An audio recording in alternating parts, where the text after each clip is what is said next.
சமீபத்தில் என்னை கவர்ந்த ஒன்று, மனைவியை அளவுக்கு அதிகமாக நேசிக்கும் ஒரு கணவரின் உணர்வுபூர்வமான எச்சரிக்கை.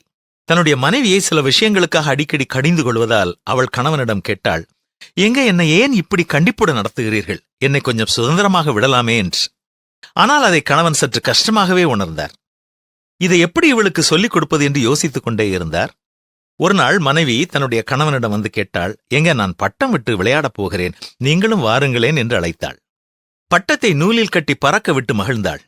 அப்படி மகிழ்ந்திருக்கும் வேளையில் கணவன் கேட்டார், பட்டம் மேலே பறக்க பறக்க எவ்வளவு அழகாக இருக்கிறது, ஆனால் அதன் விருப்பம் போல பறக்க முடியவில்லை, அதற்கு தடையாக இருப்பது என்னம்மா என்று மனைவியிடம் கேட்டார். மனைவி பட்டென்று பதில் சொன்னால், இந்த நூல்தான் என்று. அப்படியா என்று கேட்டுவிட்டு அந்த நூலை அப்படியே அறுத்து விட்டார் கணவர். பட்டமும் தன்னுடைய இஷ்டப்படி பறந்தது. ஆனால் சற்று நேரத்தில் கிழிந்த காகிதமாய் கீழே விழுந்தது. கணவர் சொன்னார், இந்த நூல்தான் பட்டத்தை தன்னுடைய இஷ்டப்படி பறக்கவிடாமல் தடுத்தது.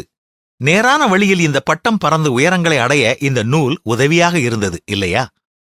இதைப் போலத்தான் உன் கணவனாகிய நானும் ஒரு நூல்தான். நீதான் அந்த பட்டம். நீ என்னுடைய பேச்சைக் கேட்டு அதன்படி நடப்பாயெனில் என் பாதுகாவலுடன் உயரப் பறக்கலாம். உன் இஷ்டப்படி வாழ நினைத்தால் அந்த பட்டம் கிழிந்து காகிதம் ஆனது போல உன் வாழ்க்கையும் சீரழிந்துவிடும். இப்போது புரிந்திருப்பாய் ஏன் உன்னை கண்டித்தேன் என்பதை. நூலாகி என்னை அறுத்து விடாதே என்று சொல்லும்போதே மனைவி தன் கணவனை கட்டி அணைத்துக் கொண்டாள். ஆம் அன்பான மனைவிகளே, உங்களுக்கு இனிமையாய் தோன்றுகின்ற வழிகள் ஏராளம் இருக்கலாம். ஆனால் அவற்றின் முடிவு பயங்கரமானது.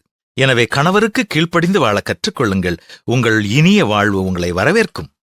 கணவனினுடைய அன்பும் கண்டிப்பும் இருந்தால் மனைவி குடும்ப வாழ்வு இனிமையாக அமையும். சபையானது கிறிஸ்துவுக்கு கீழ்ப்படுகிறது போல மனைவிகளும் தங்கள் சொந்த புருஷர்களுக்கு கீழ்ப்படிந்திருக்க வேண்டும் என்பதுதானே வேதம் நமக்கு கற்றுத்தரும் பாடம்.